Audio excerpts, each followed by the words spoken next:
In 59 BC, little did one man called Julius Caesar know that what he was about to start would become the strongest or one of the most powerful fraternity in the world. When he just did a little print and circulated. But today, what he started had become the source of information, the source of entertainment, and of course, the source of education. These are the three major cardinal areas of the media. And today on Trailblazers Africa, I will be diving into my own constituency. I've been dealing with some politicians, some business people, but today I'm coming into my own constituency. Everybody has his own constituency. And my constituency, of course, happens to be one of the most powerful constituencies. If you try the pen, you are in for serious trouble. So today on Trailblazers Africa, I've got some powerful people that if you cough anyhow, you are in soup. I tell you, this one is not okra soup. It's pepper soup that will almost sniff life out of you. But before I do that, I will just take this news just for a moment and I introduce my guest to you. My name is Moses Owopade. Please keep watching this program because today promises to be a very unique one. I'll be back after this short glance at Africa.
Welcome back. The program is Trailblazers Africa, and I'm privileged to have two gentlemen in the studio today with me. One controls journalists all over Ghana. The other controls the first newspaper in the country called formerly Gold Coast. Now Ghana. I have Mr. Ken Ashigbey right in the house, the MD of Graphic Communications Group. I'd like to welcome you to Trailblazers Africa, sir.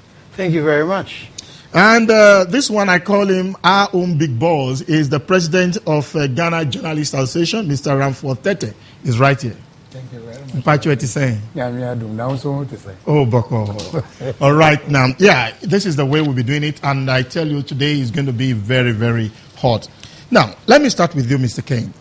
You are the MD of Graphic Communications, and media has been discharging so many, duties, responsibilities, especially information, education, and entertainment.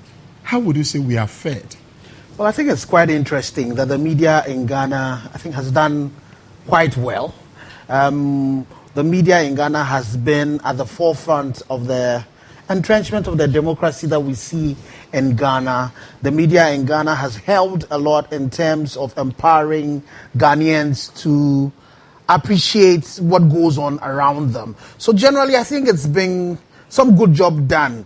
The interesting thing that happens is that because we're human institutions, there are a few things that we could still do better. And I think we're evolving and we're in the process of just getting better. But we cannot rest on our laurels. There's quite a lot that the media has done. But the media has contributed greatly to the development of Ghana. And it's not for nothing that we're going into our 6th elections. And the media has played a big role in making sure that this has happened. Well, the media has really contributed to the development of the country, Ghana, and, of course, to Africa.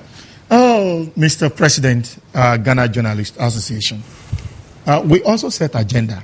Yeah. Have we really set right agenda in some cases?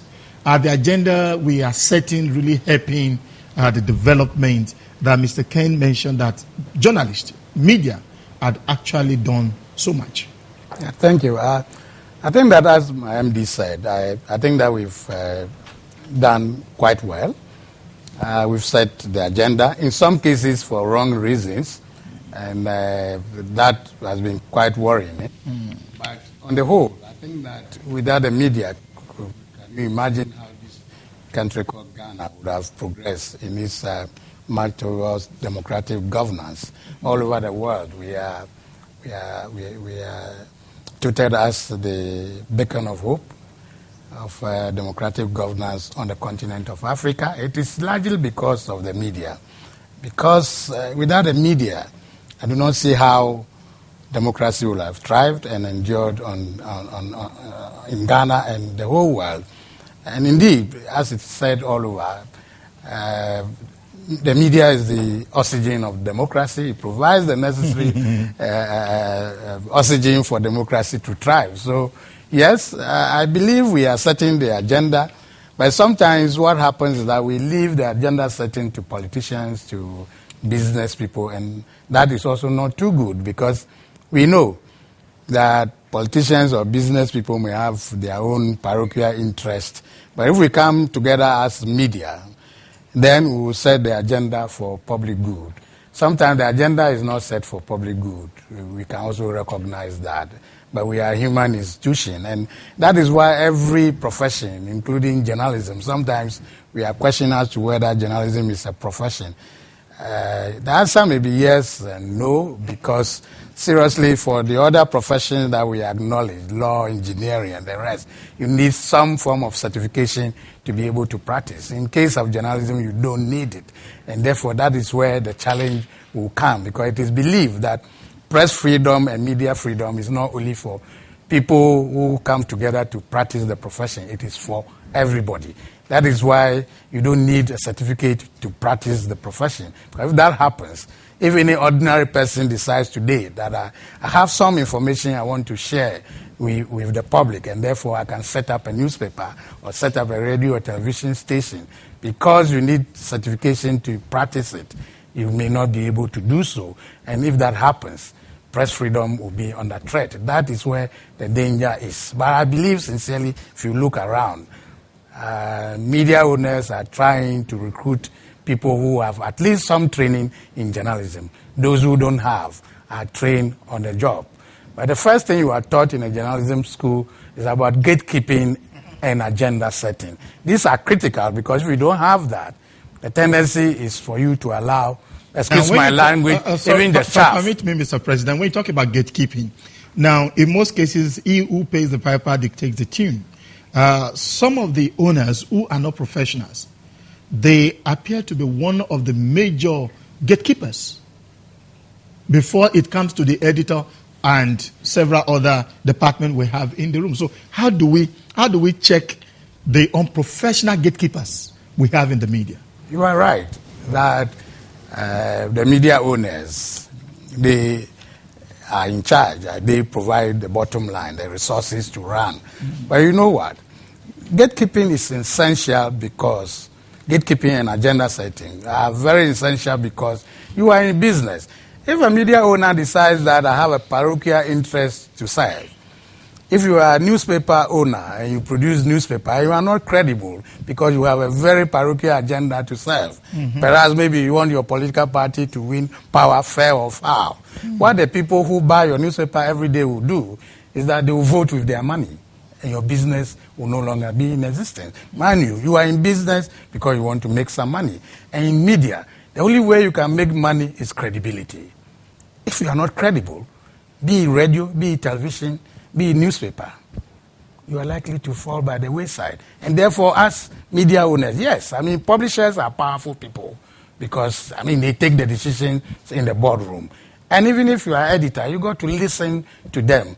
But the good thing is that in most of the media houses, there are guidelines, beyond which even the publishers will not want to go and be pulling the strings. Yes, sometimes we take decisions to publish or not to publish in the public interest. Even if your publisher should come to you and say, look, we have this beautiful story, but for the sake of the public, can we shelve it for now?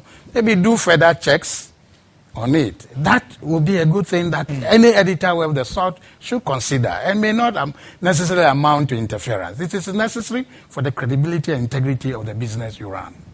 It is very necessary for the credibility and integrity of the business we run.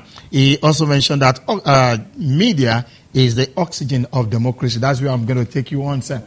Oxygen gives life. Without oxygen, then life is gone.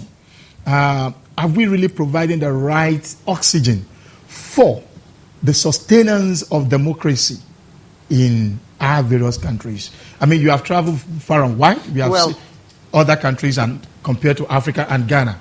I think you know one of the quick examples that come when people want to point into our inability to provide the oxygen is the Rwandan experience, where you find out that a lot of the things that happen started from the media, and that is where the media needs to realize the power that we have. That we need to be mindful about what we do. And in Ghana, there's been some examples of some people who have not provided the right oxygen.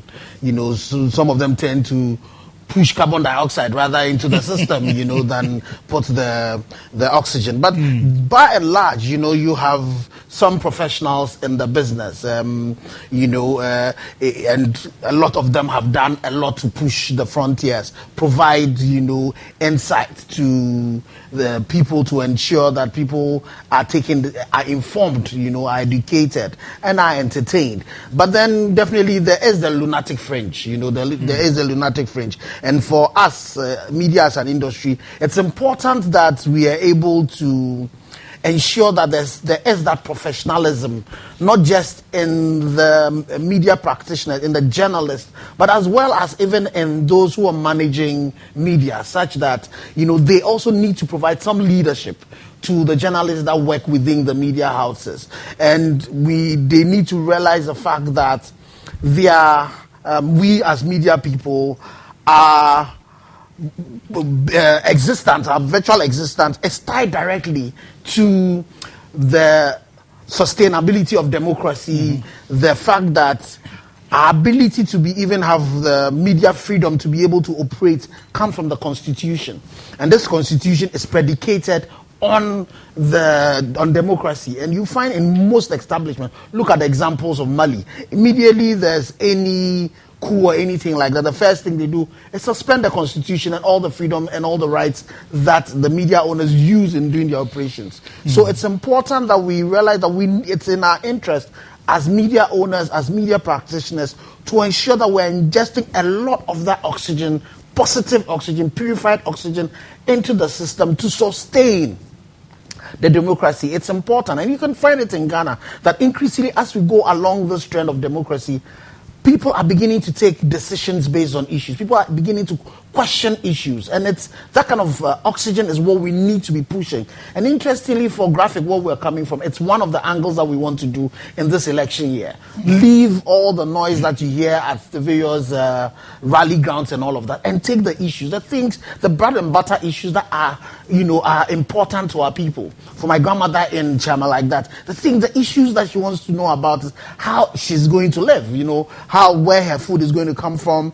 She wants to know about, issues to do with cleanliness. She wants to know about education, how her grandchildren are going to go to school. There's all these conversations that are going on. And it's the same thing. And for us in the media, our assumption is the fact that our politicians have Ghana at heart. The only thing is that the vehicles that they are going to use. So it's important that we push the light in whatever ideas they have and the issues, the challenges that we have. Because we've had democracy for quite a long time, but poverty, squalor is still with us. And the oxygen that the media is supposed to be pushing a lot more of is how do we deal with these issues? How do we empower our people? How do we make sure that there is development, our middle income status? How do we move from the lower levels to the top? And those are the oxygen that the media is supposed to do. We've done a bit of this, but there's still a lot more that we need to do and move away from, this whole thing of discussing personalities, this whole things of the insult and all of that and acrimony that do not help. Let us be critical in questioning how people are saying things are going to be done, testing the solutions that people are bringing. That is the kind of oxygen that the media needs to be pushing. And especially for us who manage media, we need to realize that it is the only thing that will sustain our businesses when democracy is entrenched. Because for us in the print media, immediately anything happens, who's going to buy your papers again? Why are you even going to get a staff to be able to go into a printing press to be able to go and print? In TV, it's the same thing. So it's important, and it's in our selfish interest to make sure that we push a lot of oxygen into the system to make sure that democracy is sustained, to make sure that the people who are competing to be able to appoint it. It's like, they are going, the politicians, they are competing with us to be able to get a position. Let us find out whose solution is the best. And after they even get there, it's important to always put them in check. In our Ghanaian parlance, they say, they don't know. They won't be able to tell. It is for us as the media to be able to question where they are going. If they go wrong, to be able to point them out. Or to make sure that Ghana, Africa, the world is better for it. We have a whole lot to do at hand. We have to inject the right oxygen so that we don't kill the democracy that we are all celebrating. But, Mr. President, I have discovered that a majority of us, I use the word us because we are all in the industry. We have also thrown the freedom, we have a kind of abuse the freedom of expression, not minding the limitations. I'm sure that there must be some check and balances. Now, are we doing enough to allow some limitations to caution some of our utterances on radio, our positions on TV, even in our newspaper, analytically? Are we doing enough in terms of our limitation to some of the freedom? Thank you, my brother. Our first president, the illustrious son of Africa, Dr. Kwame Nkrumah, once said that the media have power to do good.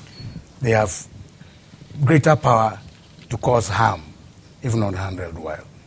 And you see, that is the issue. Sometimes we believe that media freedom is absolute.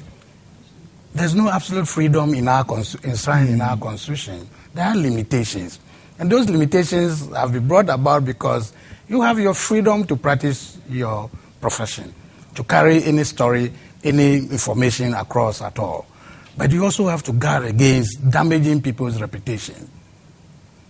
You must take into account national security, the public interest, and make sure that whatever we do, we serve the public good. Sometimes we are not able to do that.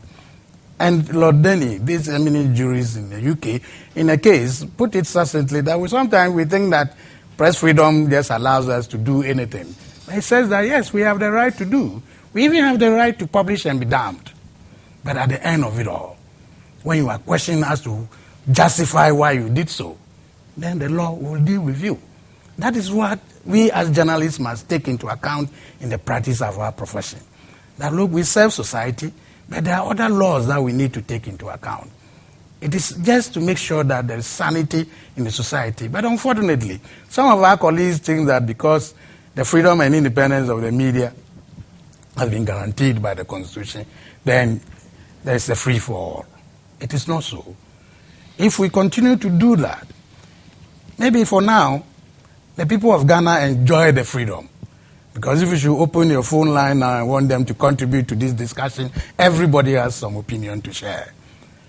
If the radio stations, the newspapers, people have opinions, and they are sharing them so beautifully. But we must be mindful of, as my MD said, that those on the fringes, the lunatic fringes, that we need to make sure that they go along the narrow path that has been designed for us in our Constitution, such that we don't go wayward and plunge this country into chaos. And that is what sometimes, when you listen to radio stations, you listen to the discussions also on television, and even you pick the newspapers, you begin to worry whether we are protecting this freedom and we are guarding the freedom jealously. Because, mind you, if the people continue to complain and we are not doing anything, then the threat to media freedom will come from within. If I say within, I mean the practitioners themselves. Because we will be doing things that our own code or the canons of journalism do not endorse. And if that happens, what the people of Ghana, or even beyond the shores of Africa, where we are practicing media freedom, want to do, is to call on the legislators that they should take away some of the freedom that we enjoy. And if that should happen, in the case of Ghana, it will be a tragedy.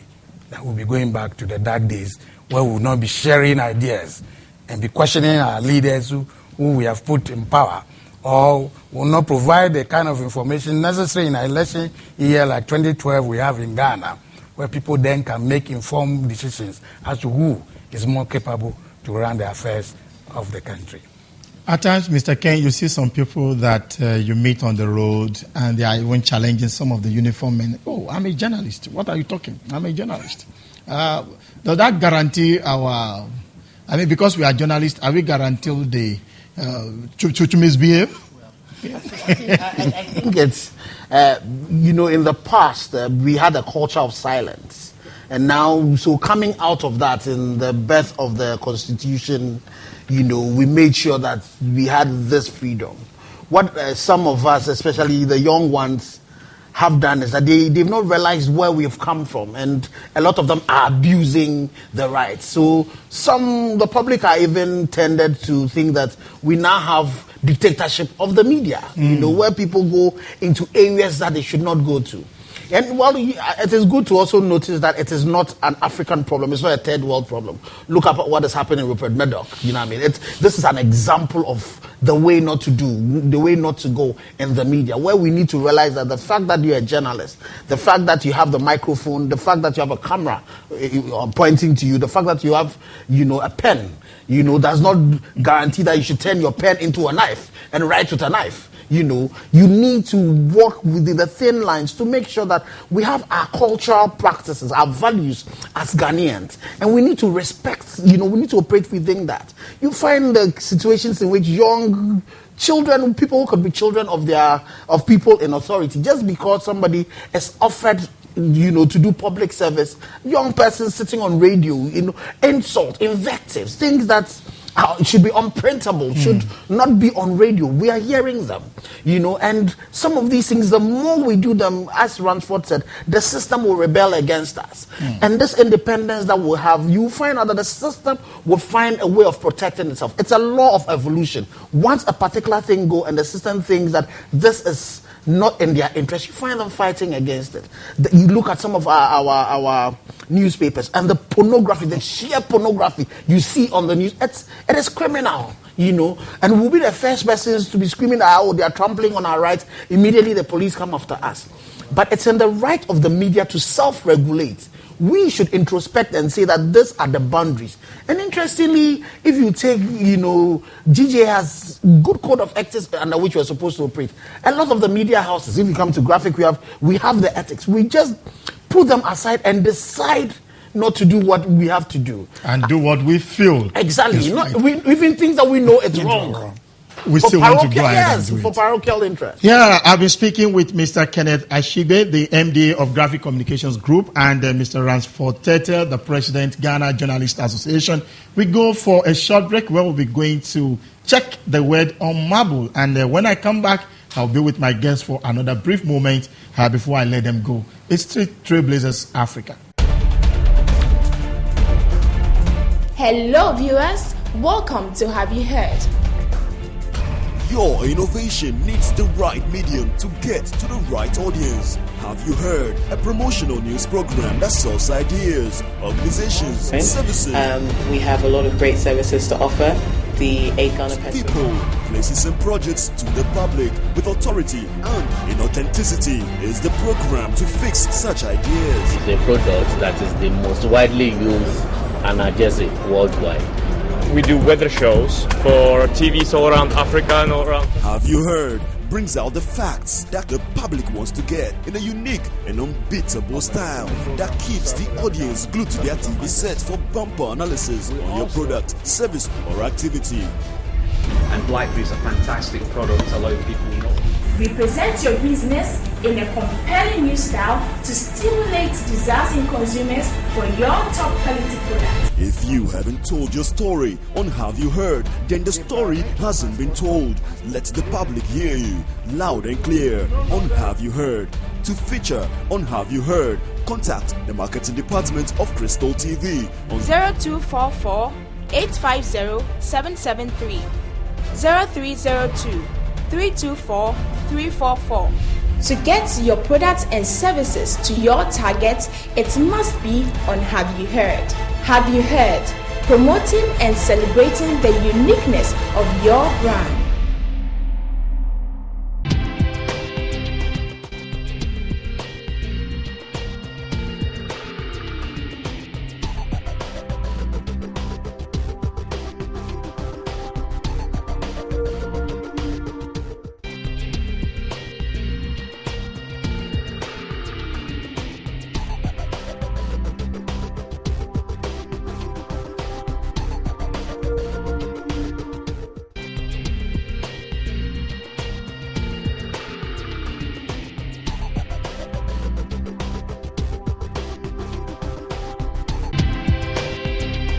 Yeah, welcome back. That's another word of wisdom from that word of marble.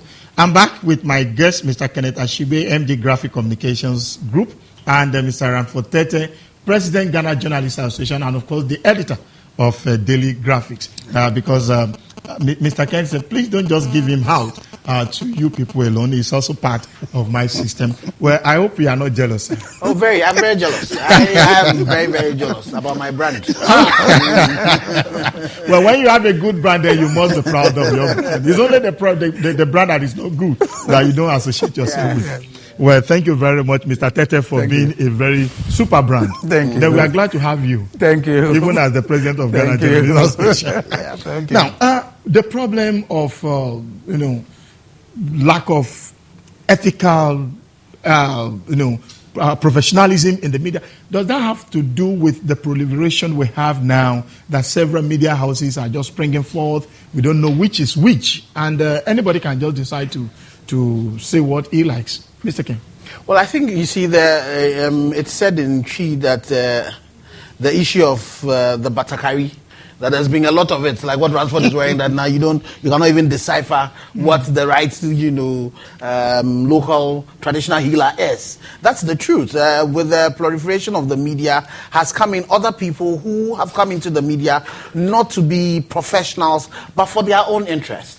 And because their interests are not aligned with what the interest of the industry should be, you find them taking us to some extremes. There are some people who are not in it as a business, or some people who are also in it extremely for business. you know, so that their interests are not aligned to the interest of Ghana, the development of our nation.